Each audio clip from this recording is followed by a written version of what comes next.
Saint Martin দেশের একমাত্র প্রবাল দ্বীপ। পর্যটন ছাড়াও ভূরাজনীতির আলোচনায় প্রায় শোনা যায় সেন্ট মার্টিনের নাম। প্রশ্ন হলো, বাংলাদেশের মূল ভূখণ্ড থেকে বিচ্ছিন্ন একটি দ্বীপ নিয়ে কেন এত কাড়াকাড়ি? পুনরায় সেন্ট মার্টিনসকে নিজেদের অংশ দাবি করে বসেছে প্রতিবেশী দেশ। সেন্ট মার্টিন নিয়ে এটি বৈশ্বিক ভূরাজনীতির খেলা নয় তো? নাকি সেন্ট মার্টিন দ্বীপ বিক্রি করার মুচলেখা দিয়ে আসতে চায়? ভূরাজনীতিতে সেন্ট মার্টিন কেনই বা এত গুরুত্বপূর্ণ? কি আছে সেন্ট মার্টিনে? চলুন জানা যাক বিস্তারিত। ৮ বর্গ কিলোমিটার আয়তনের সেন্ট মার্টিন দ্বীপটি কক্সবাজার জেলার টেকনাফ থেকে প্রায় ৯ কিলোমিটার দক্ষিণে এবং মিয়ানমার উপকূল থেকে প্রায় ৮ কিলোমিটার পশ্চিমে নাপ নদীর মোহনায় অবস্থিত। ১৯৮০ সাল পরবর্তী সময় থেকেই ভূরাজনৈতিক আলোচনায় স্থান করে নেয় সেন্ট মার্টিন। জীববৈচিত্র্য ও পর্যটন সহ নানাবিধ কারণে অনেক আগে থেকেই এই দ্বীপটি অত্যন্ত গুরুত্বপূর্ণ।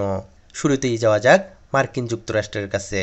বিশ্বের ৮০টি দেশে মার্কিন যুক্তরাষ্ট্রের ৭৫০টি সামরিক ঘাঁটি রয়েছে। এর সাথে বিভিন্ন রাষ্ট্রে যুক্তরাষ্ট্রের মিত্র শক্তির সামরিক ঘাঁটি আছে। ভৌগোলিক দিক থেকে দক্ষিণ এবং দক্ষিণ এশিয়ার প্রবেশদ্বার হচ্ছে বাংলাদেশ।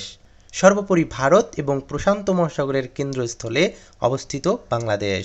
বাংলাদেশের এই ভৌগোলিক অবস্থান সেন্ট মার্টিনে মার্কিন ঘাঁটি স্থাপিত হলে এশীয় প্রশান্ত মহাসাগরীয় অঞ্চল, দক্ষিণ এবং দক্ষিণ পূর্ব এশীয় অঞ্চল সব দিক দিয়ে বিশ্বের অত্যন্ত গুরুত্বপূর্ণ এই অঞ্চলে মার্কিন আধিপত্য বা ১ নম্বর পজিশন ধরে রাখার জন্য জরুরি।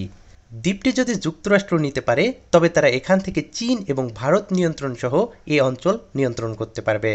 আবার চীন যদি সেন্ট মার্টিন নিতে পারে তাহলে ভারতকে নিয়ন্ত্রণ করতে পারবে।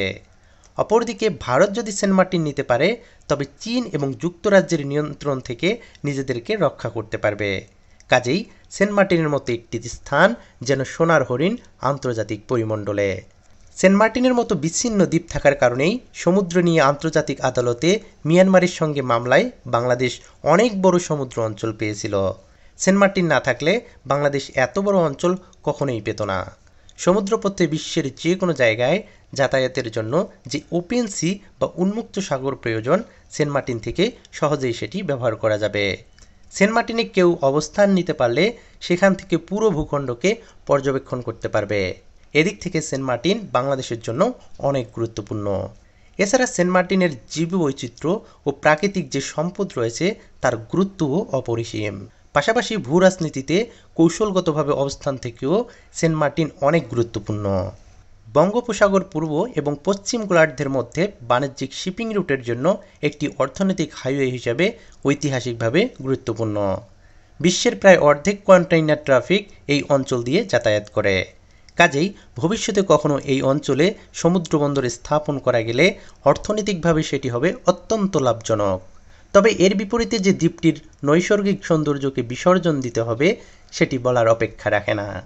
এই অঞ্চলের প্রতিদ্বন্দ্বী শক্তিগুলো দমন ও নজরদারি করা এবং বঙ্গোপসাগরের সম্ভাবনাময় ব্লু ইকোনমির হাতছানি হয়তো সেন্ট মার্টিন দ্বীপকে বেশ গুরুত্ববহ করে তুলেছে, যা বৈশ্বিক পরিমণ্ডলে সেন্ট মার্টিন তথা বাংলাদেশের ভূ রাজনীতির গুরুত্ব বাড়িয়ে দিয়েছে।